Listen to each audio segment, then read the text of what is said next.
Hello, everyone, and welcome to another episode of Get Out of Rap. Today, I'm joined by my good friend and let's say industry legend, extremely well known, very, very likable Sham Aziz.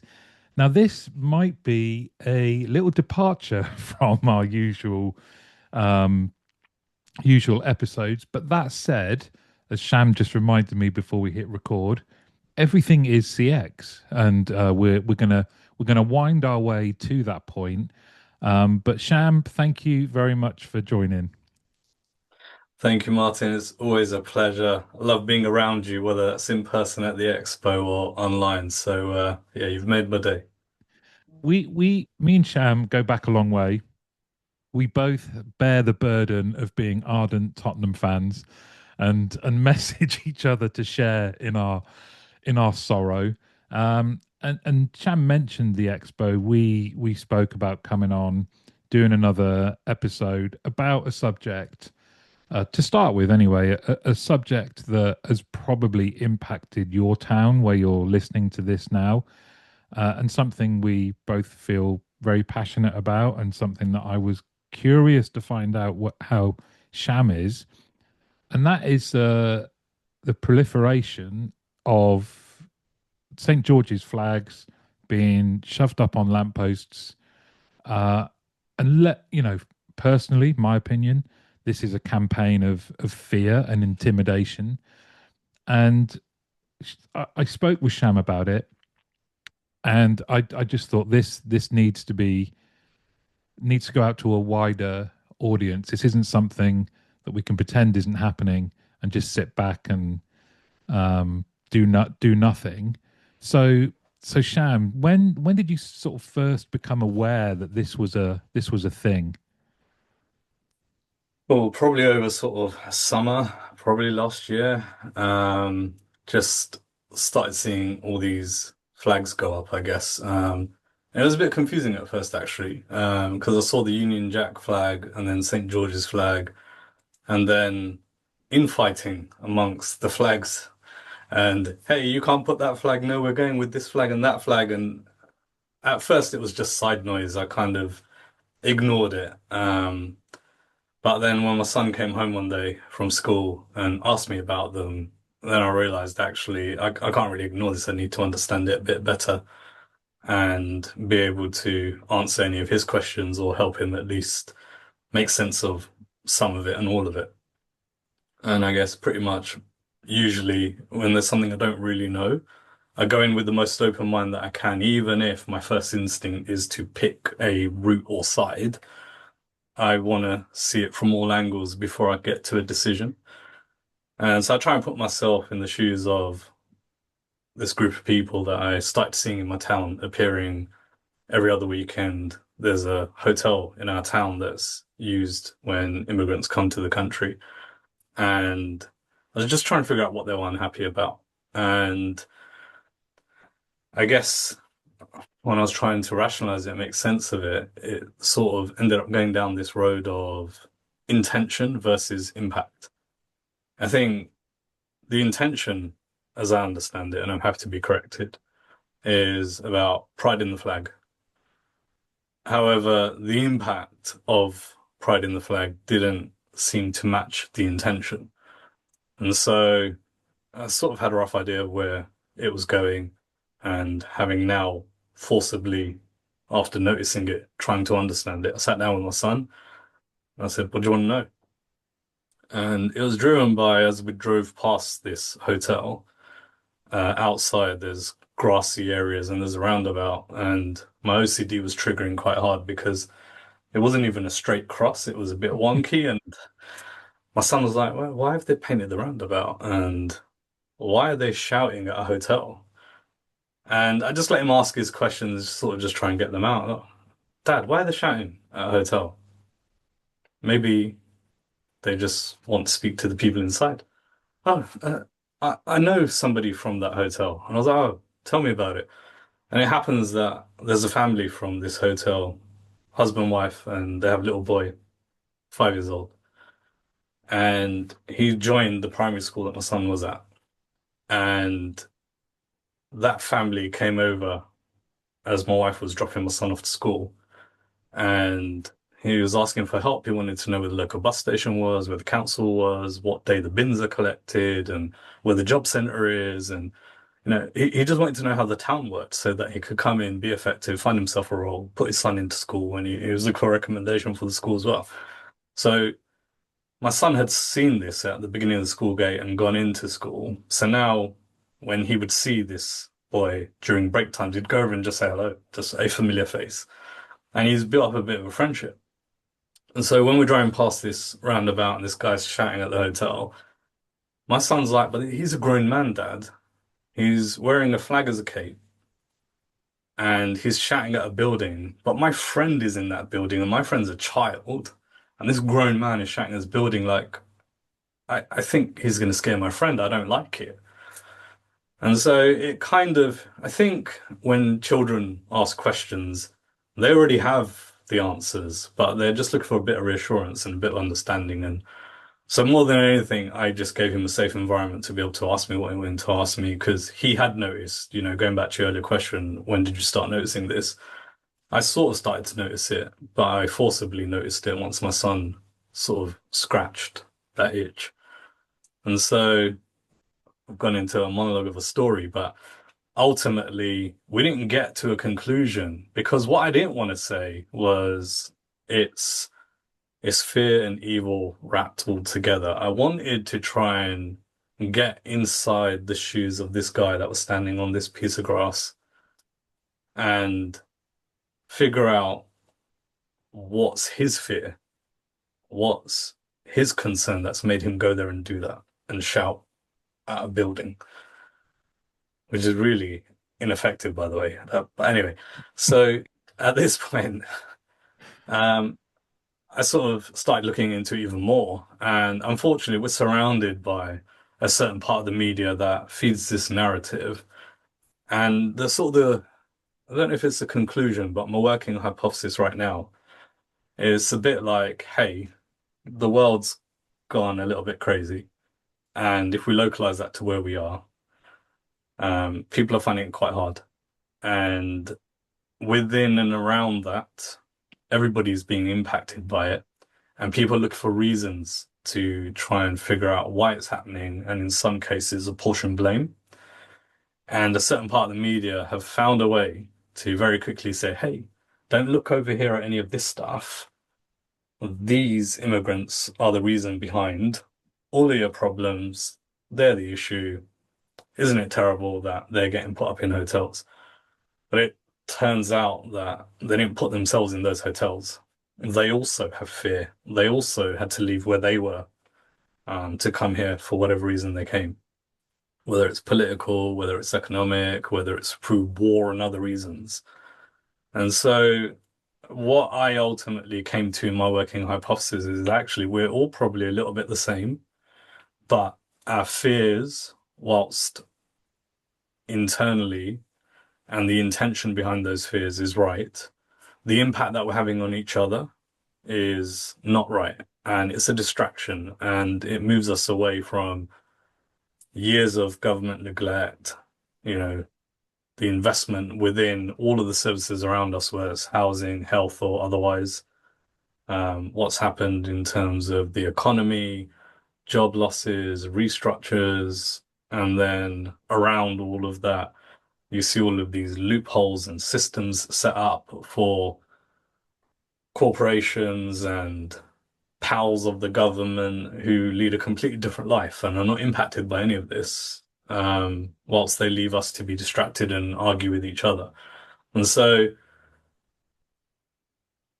I guess I just paused there, right? That's when I started to notice it, and that's my hypothesis at the minute. We all have a bit of fear, but through distraction, we're targeting it at each other a little bit, and I'm not sure that's going to help us resolve that fear.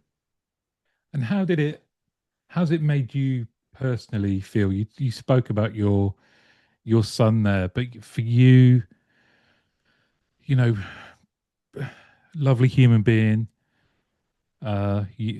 We've talked before about people. You've come on the podcast and talked about being the target of racism and people saying go back home, and you're like, well, I was born here, so this is my home. But how has seeing those flags and seeing the protests and the people outside the hotel and where you live, how has that made you feel? It's a tricky one, right? Because I'm an 80s baby. And so I grew up in the 80s where pretty much for the first decade, every other word was the P word. And it would just roll off the tongue. People were just quite comfortable and happy with it. And young 10-year-old version of me would fight back and I'd then get pulled aside by a teacher and they'd often say, sticks and stones may break your bones, but names will never hurt you. And I was like, Miss, he didn't call you the P word. He called me the P word. I don't like it. It does hurt me. It bothers me. And I was the one that would get into trouble. And I remember at school, you'd have to like stand and face the wall. And so they'd be like, go stand at the wall because you hit somebody. And I'd be like, but I wouldn't have hit him if he just didn't say that to me. And it was never that way around. And so I kind of grew up just knowing that, the structure around me wasn't designed to protect me and that I'd have to protect myself. And so it was an early life lesson. And then I think from the 90s it got a bit better.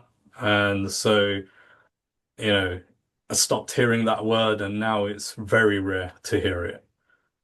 But some of what I'm seeing now is sort of bringing back some of those memories and it's reminding me of being othered, being put in this box. For all intents and purposes, I am British born and raised, and I have a British accent, and I live and work here. I contribute, I'm part of the community. But I remember throughout my life, I'm 45 now. When people say, where are you from? And I say I'm from England, then there's usually a follow-up question of, well, where are you really from? Or where's your father from? And so that indirectly or directly tells me that I'm not English, or at least the person asking the question isn't happy with my answer. And so I stopped saying it. I stopped talking about being English years ago, in my teens. So I would just use the word, I'm a British Muslim. And even that would sometimes get follow-up questions. And this question, inherently, it's not necessarily a bad question, because if you travel the world, and I meet people in different parts of the world when I'm on holiday, and they're like, "Where are you from?" And I say, "Oh, I'm from England." They're like, "Yeah, yeah, but where are you from?" And then I tell them that's curiosity. That's very different to somebody challenging me for saying I'm English, because apparently I'm not. And so I stopped claiming that identity a long time ago. And as I say to you, 45 years, only one person challenged me the other way around. So somebody had said to me, "Where are you from?" And I said, "Oh, I'm from Pakistan." And she was like, "Hey, you aren't you from here? Like you're born and raised here, right?" I'm like, "Yeah." She's like, "Well, does that make you English?" And I'm like, "You're the first person in my 45 years of life that has challenged me on telling you where I'm from." And so, yeah, that, if anything, just sort of tells you everything. And so I'm less about that identity anymore. And it maybe also has helped me move away from things like flags and symbols and more towards faith. And so I always take on the identity of being a British Muslim. I think that's the right one for me. And I'm much older now, so I give fewer Fs, and it's not as easy to punch somebody in the face now at this age than it was at school. I have a feeling I'm not going to get told to look at a wall if I do it now. So it bothers me, but I'm old enough and have a thick enough skin that I know how to deal with what's happening around me. There probably is an underlying concern that my son, who is in this town, who goes to school, who walks home and sees what's happening around him, that he's going to have to maybe go through his own version of that. And so as a parent, I worry about that. I do worry about the impact on him and whether he's equipped to deal with people that don't know the left from the right. It's fascinating, isn't it? I mean, it's fascinating with a horrible impact, but we very early on in our friendship, I talked to you about, I lived and worked in Turkey, a Muslim country, never been more welcomed. Um, was, my life has been moving around. My father in the Air Force, always been parts of communities, whether it was military community where people are different, but they have one purpose and they feel like they're part of one community. So difference doesn't matter. Um, and then living and working in a Muslim country for 2.5 years and seeing the importance of faith, but friendship and being respectful and helping people. And one of the things that's reminded me of that recently is I can remember very early on wishing that we were a bit more like Turkey because they had real pride in their national flag. Now, my family will tell you I love flags. I had a map of the world when I was growing up, and at the bottom of the map, it had all of the flags of the world on there. And it was not near my bed, so I would have a look at it and go, "Oh, look at that one." And we have a board game here that no one, even at Christmas, no one would ever let me play it. Flags of the World, it's called. So I love a flag, but I remember coming back and saying, I wish we were a bit more like Turkey. The flag is everywhere, and they love it, and it's waved all the time for different reasons, and it's a pride in their history and what they're about. And the only time we would ever see it would be for sporting events. Although the Olympics, I think, was when we hit our peak of being a lovely place to live. Now one of the things, notwithstanding the impact it's had on not just my friends like you, but people who, let's be honest, are people of who are not white. Notwithstanding that and how it's making people feel where they live and contribute to society, I found it really annoying that they've co-opted and they're using the flag and therefore patriotism as a weapon for their means, and it means that we have been here for some time, but we're in a place now where everything's arbitrary. Like I like our flag.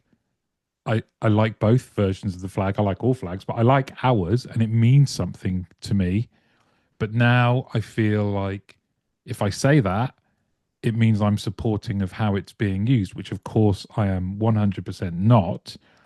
And equally, I can say, guess what? I'm a patriot, but for me, this is not patriotism. Patriotism is not this. This is this is xenophobic. This is about division. And to your point earlier, if we genuinely think that all of the problems in our country, and every country has problems, that's the other thing. It just seems like we're, harking back to a time when, oh, it wasn't like this in my day. Well, yeah, it maybe there were less people of color, but guess what? You had far more problems. Every era has problems. Hmm. It's become it's become this kind of lightning rod where, do you agree? Do you think the flags is a good idea or not? And it has annoyed me that I can say I want to say I'm left wing inclusive. I celebrate DEI. I'm a liberal, but I'm also patriotic with a brought up in the military. I love a lot of our about our country, but I will not display the flag anywhere at the moment because of the association. I don't want to be part of this. Let's call it what it is. It's intimidation. Yeah, it's tricky, right? Because you miss out as a result of that. And yeah, intimidation is the right word.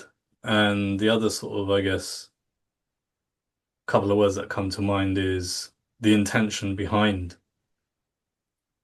why you like flags and why the current group like flags.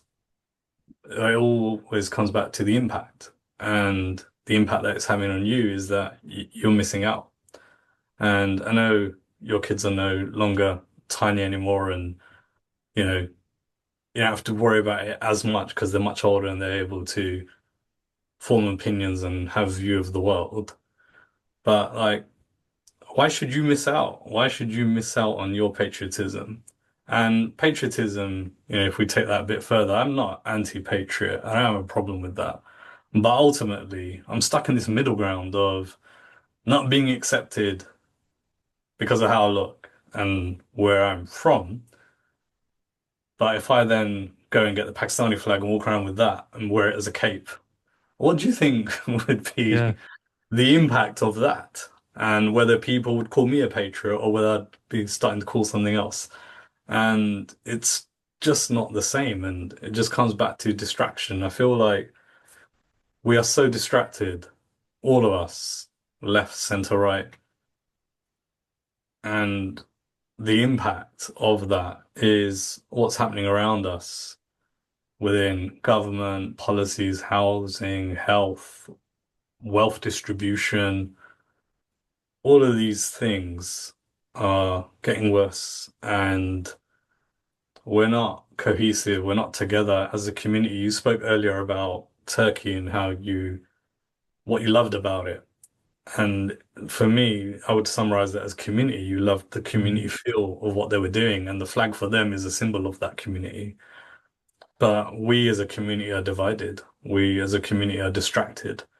And there's a lot of money into propaganda and media that goes into feeding that distraction and that division. And whilst we sit and infight with each other, I was telling you earlier about the infighting between the St. George's flag and the Union Jack flag crew. Everybody was infighting everybody, and nothing changes, right? Nothing happens because we're busy fighting instead of doing and coming together. And so I'm always up for having a conversation, especially if I think it might just change one person's mind, maybe, I don't know. And it might be a waste, but a bit like you, I can't just stay quiet. I can't just sit around and let somebody say something, and especially if I don't agree with it, then I'm gonna let them know I don't agree with it, because sometimes the silence is complicity. There's so many topics that people don't want to talk about. People are getting cancelled left, right, and center, and um, I was that far away from posting last year on LinkedIn, and it was just going to be an image, and it was going to say 2025, the year that democracy died, with a slash through it, and then underneath I was just going to in bold capital font put the word hypocrisy. Like, we somehow have ended up in this place where it's do as I say, not as I do. Or, there's a different set of standards depending on where you're from and who you are, and whether or not we know better. And I just think there's a level of arrogance attached to thinking that you know best and that you've done all the best thinking. And, we're consistently pointing the finger outwards. Sometimes you hear the words world police often thrown around.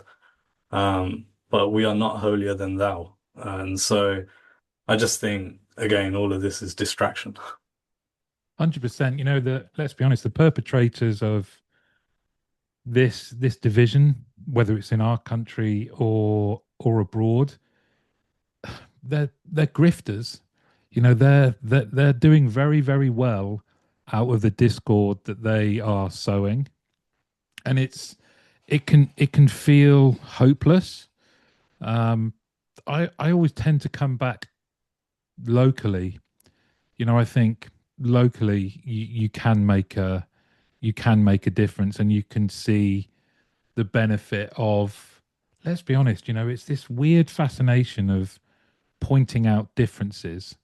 We're all different, but we have far more similarities than we do differences. It can be anything. We all live in this town. We all like football. We all Yeah. go to this hospital. We all celebrate our faith in this church or mosque. There are so many things that we all have in common, and some of them are common problems.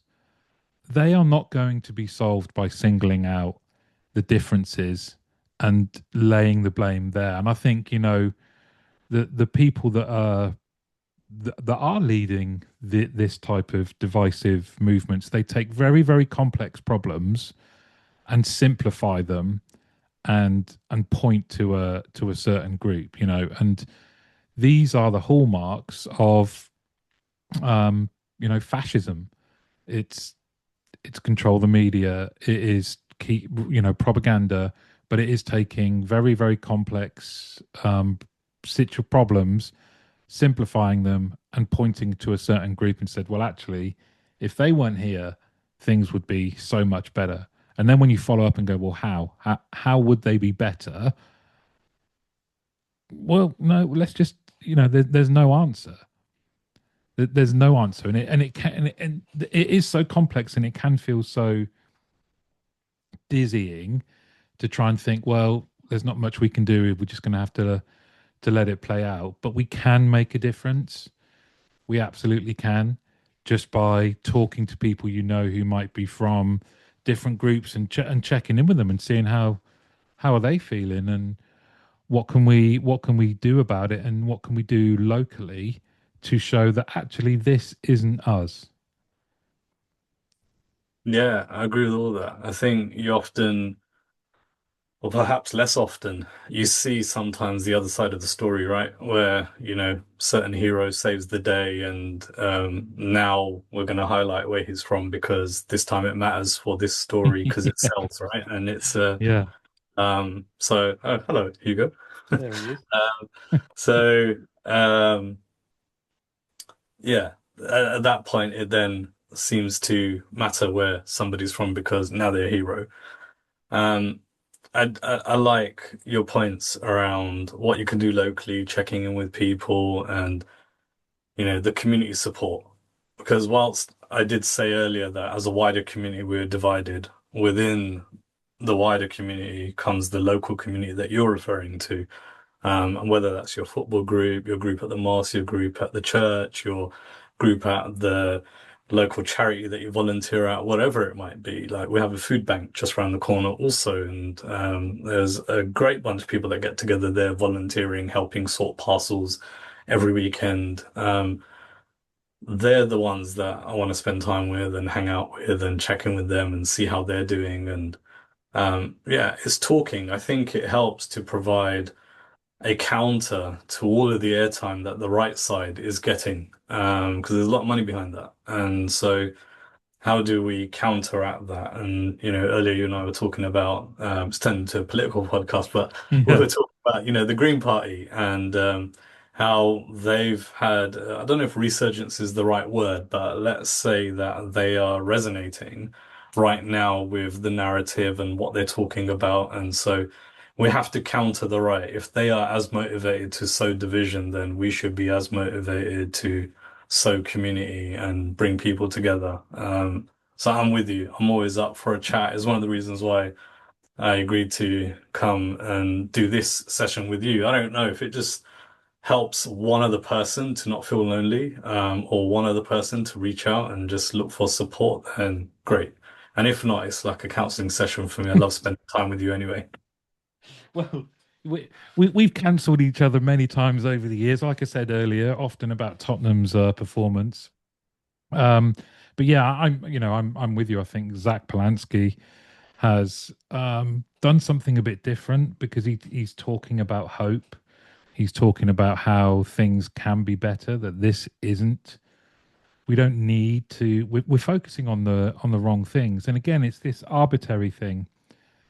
I can recognize that um, it's through the lottery of birth, yeah, that I wasn't born into a war zone, or if I was a father in a war zone, or I held a political view that meant me and my family were at risk of persecution, I would move heaven and earth to get out of that situation and you know emigrate, immigrate, whatever, go whatever was needed to go somewhere else. And we kind of have forgotten the humans within this, whether they are crossing a boat, and those numbers are not as big as everyone thinks.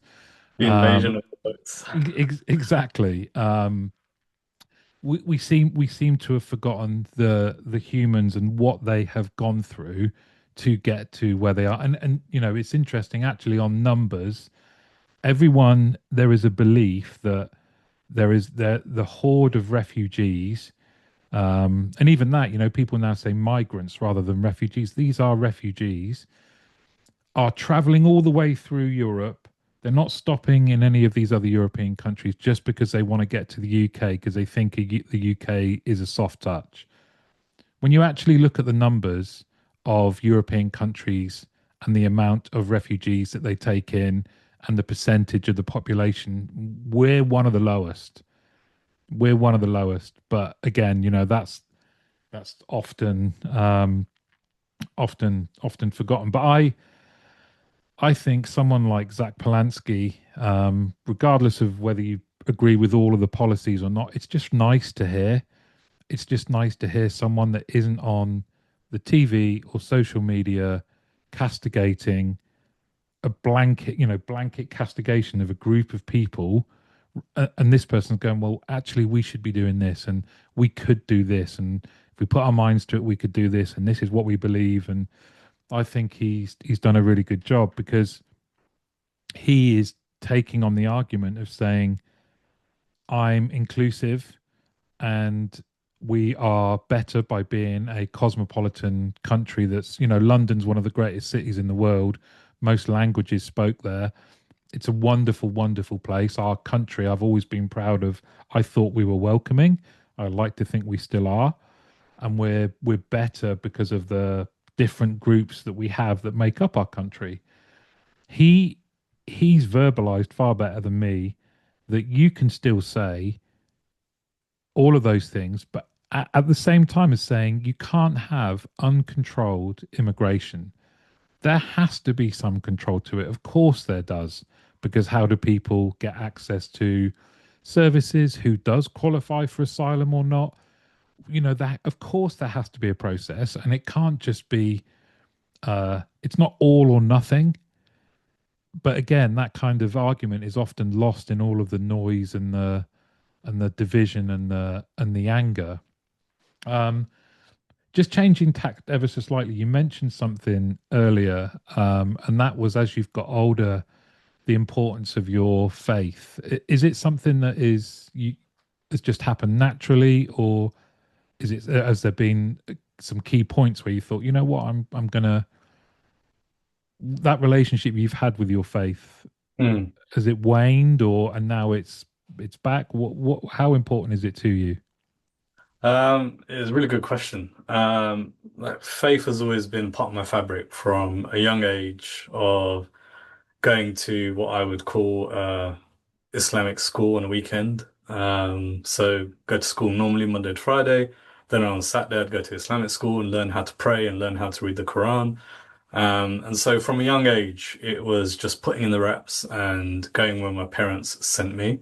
But as I got into my teenage years, and I think most other people do this, whether it's faith or somewhere else, you look for identity and you try and figure out who you are and your place in the world.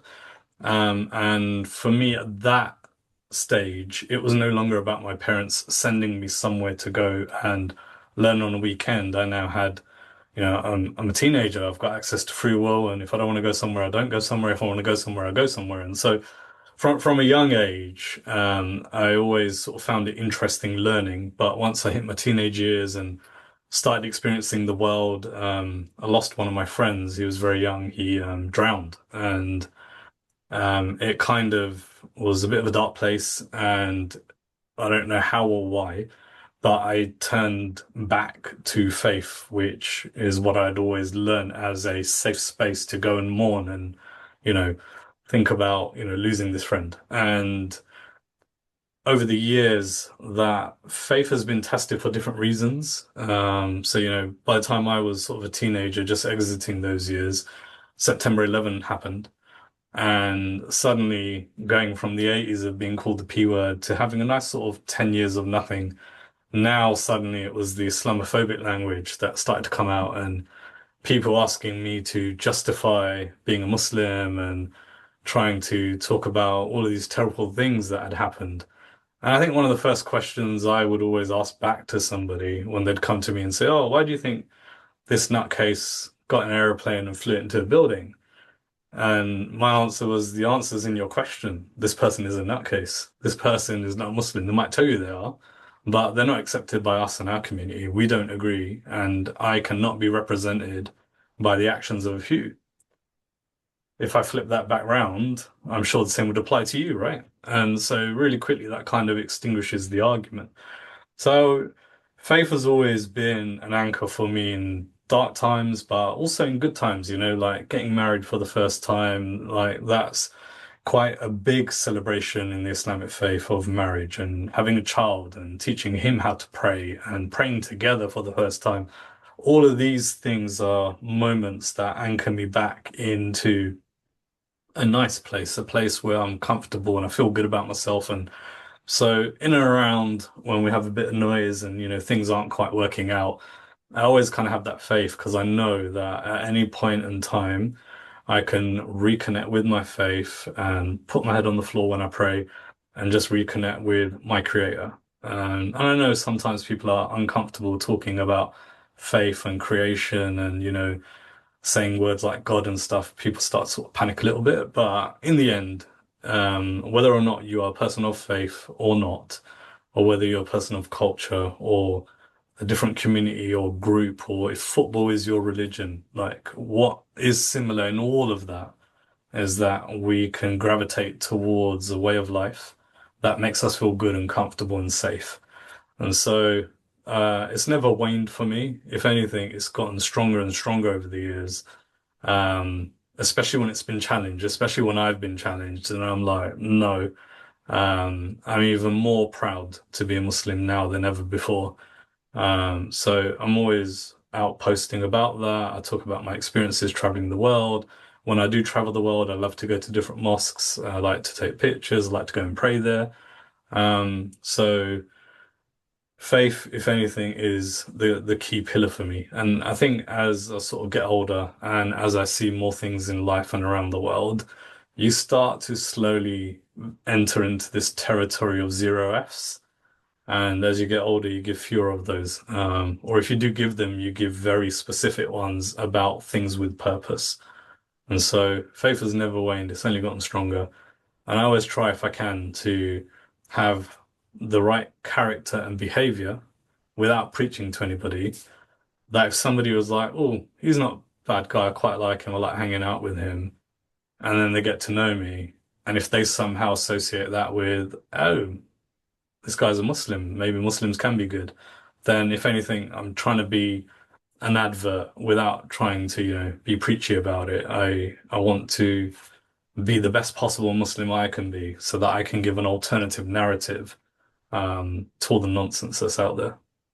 Oh, I love it. I mean, and you are definitely a role model. You're someone I look up to, and yeah, you get that kind of. I'd like to think for many, many, many, many years, I've never made that kind of distinction of Muslim and good, bad, indifferent. You meet people as they are. Well, one thing I will, of course, share is that experience of living and being the only English person in the company, and the only whether people were practicing or not. I found Turkey a lot more secular than I imagined to start with. However, you are surrounded by the traditions and routines of the Muslim faith, and I was very curious and had loads of people that would happily take me to lots of different mosques. And I don't know if I ever told you this, but one of my friends in the contact center, his father sadly passed away, and he'd previously been quite high up in the army, so it was going to be quite a big funeral. And naturally, I didn't expect to go, and I thought I'm going to be in the contact center pretty much by myself because a lot of my friends were going to support our other friend who'd lost his father. And someone came over and said, "Oh, are you ready? We're going to be going in a minute." And I said, "Oh, does Salim want me to come?" He's like, "Yeah, yeah, of course he does." And I went, "Okay, uh, you're gonna have to tell me like Yeah. what to do. I do not want to like embarrass myself or anyone." He said, "No, no, don't worry, everything will be fine." And so we went there. You know, we kind of drove past this procession of soldiers, and there was a band, and then we got to uh, the main bit, and of course the coffin is on a stand, and people started to line up ready for the imam to come out and to do his thing. And I thought, right, this is the point where I have to like just merge into the background, and I got kind of pushed into the front row, and I was desperate. I was so nervous, and I was desperately just trying to follow a lot of the movements that went with the prayers. And I just I can't stick out. I can't stick out. I've got to be respectful. Anyway, that that finished, and when we were going to go to, is it called Awake? I can't. What, equivalent. So afterwards, yeah, yeah, you could call it awake. Why not? Yeah. So we were all getting back in the car, and I said, "Oh my God!" I said that I'm so worried that I've messed up. And they went, "No, no, you did great." And they said, "We did that on purpose. We just wanted to see you. We just wanted to see you squirm. So we arranged with Salim that you were going to be in the front row." And do you know what? It was such a lovely moment that it was just like, again, all of these little micro, just normal relations where these guys were having a laugh at, with me, but are kind of trying to put me in an awkward position. But Yeah. it was done from a place of love and, mutual respect for each other. But it was those types of things where you just think, this is not what the world it portrays about kind of the people that are, as you say, they're not Muslims. They purport to be, but it's equal that you have the same number of lunatics in any faith. But I just thought that was such a, it was one of the moments from my time over there where I'll remember it forever. At the time, I mean, don't get me wrong, I was petrified of messing it up.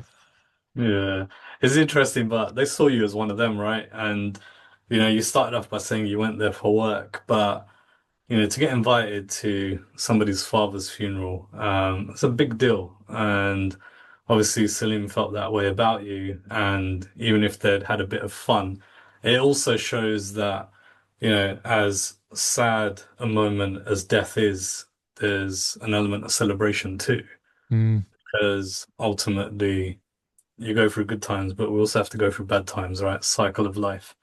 And he wanted you there. So that, if anything, is an open-armed gesture of you're one of us, come to our community, join our community, be a part of what we go through our good times, go through our sad times together. And by the way, we'll have a laugh together too. And so I think that kind of stuff you were saying earlier about, losing hope. And this is an exact example of gaining hope. And the more of those hopeful moments that we have, they'll, what's the word, shine brighter and maybe will illuminate things around us. I'm turning into a spoken word poet now. A beat poet. But we before we hit record, we started with our industry and the CX world and the world of contact centers, is a place where we've always been inclusive. We've always worked together. We've always had a sense of community and purpose, and we've taken the skills and different backgrounds from people and used them to hopefully deliver good services for customers. There's another example of what can be done, where it's not like when I first met you I had a little checklist that I said, okay, right then, skin color, that's different to me. Okay. Do you know what I mean? It was like, although my wife does say that when one of my early questions when I meet people is, who do you support? And that kind of overrides everything else. But Yeah, yeah. CX and contact centers are a great example of how it doesn't matter where you're from, what you believe. if you show up as a decent human being and bring all of those different experiences and skills together in teamwork, you can achieve great things. 100%. CX, maybe, I don't know. I don't know how to explain it. Maybe it's exactly what I needed through growing up through the 80s, 90s, and all these identity crises that I went through. Because by your point, at its very nature, customer experience, the call center community has been inclusive from day dot, from the beginning. We are a global community. There's hundreds and thousands, if not millions, actually, of us all around the world. And we are in a servant leadership role, right? We are helping customers solve their problems just by its very nature, the open plan office, not necessarily needing to wear a uniform, turning up as your truest self, that diversity, that richness across the world. People like you and I traveling around the world to work in different contact centers, but just knowing that wherever you turn up, like you're one of the crew. And I think that's a brilliant metaphor slash analogy for what we're going through. What can we apply from customer experience and the troubles that customers have and us solving them to our lives that can drive all of that up. I think the other thing we were speaking about, which is quite important to me, is, metrics, right? We often measure things inside customer experience. And I think that sort of net promoter score, that CSAT, that customer effort score, if you will, like that matters to me in life too. Like I Mm. want to know that I'm a good son to my mum and I want to know what NPS she'd give me. I want to know that I'm a good father to my son and I'd want to know what his customer satisfaction score is. And so if anything, CX is a way of life and got lost on a tangent. But yeah, you're right. It's all connected. Well, I can tell you, you have the highest score possible as a good friend from me. I love you, man.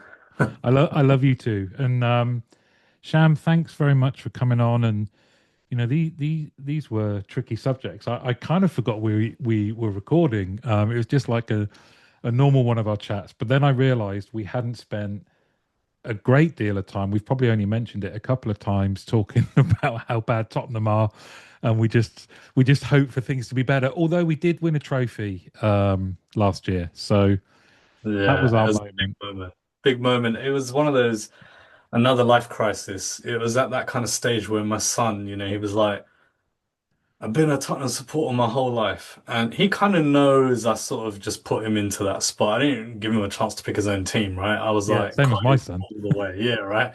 Coyes all the way when he was like Yeah, his first word the day after I told him we were Coyes, right? And so he was like, oh, so I'm Spurs supporter. I was like, yes, you are. And so that's all he's known his whole life. And I think he was going through a wobble last year where he was like, I might need to find another team, Dad. And I was like, no, no, just hold on, just hold on. And the trophy came, and I was like, this is a sign. Forget about what happened after that. Let's just pretend. exactly. Ignore everything afterwards. I am still stuck at that moment we won the trophy. And that's all I talk about. I'm just like, bro, come on, you Spurs, all day, every day. And I think if anything, it builds resilience. And so, A pros and hundred cons. percent. My son's in China at the moment, teaching English, and we the game sort of coincided with the time difference, so we're kind of WhatsApping each other, and I found myself apologizing to him because he was like, "This is so bad. I can't remember the last time that I enjoyed watching us play." And I was like, "Son, I'm so sorry." Do you know what I mean? And then thankfully he just replied with a picture of Sonny with the Europa League trophy. And he said, "Don't worry." So we had that, and we're going to live off that. Hopefully for not another 17 years I hope not. without a trophy. But Sham, as I say, I love you, man, and Too.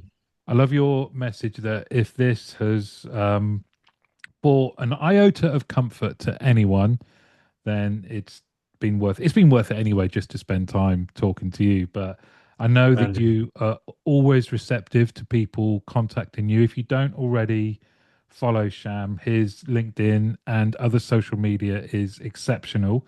It's always interesting, always insightful, and you always feel the warmth of what is a lovely human being. You're far too kind, but I love that you let me be one of your friends, and I look forward to seeing you at the next event. Thank you, mate. Cheers, buddy. Thanks, everyone.